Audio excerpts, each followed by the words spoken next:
Saludo sa'yo, Mr. Bongo.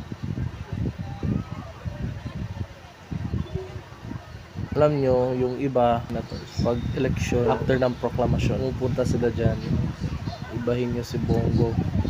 Bait, after ng eleksyon, pinatunayan niya as Davao na siya ang number 1.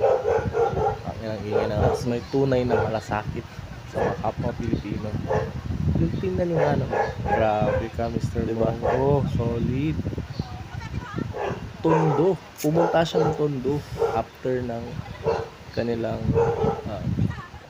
ano, bait talaga.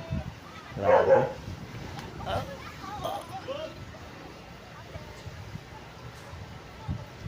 Pahiga-higa lang tayo dito pero si Sir Bongo natatrabaho na kaagad.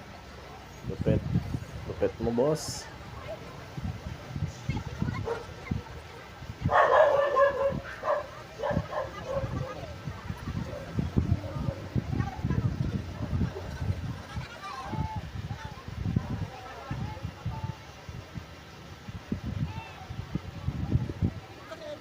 Grabe to. Solid. Yeah, don't forget to follow me for more content like this. Let's go.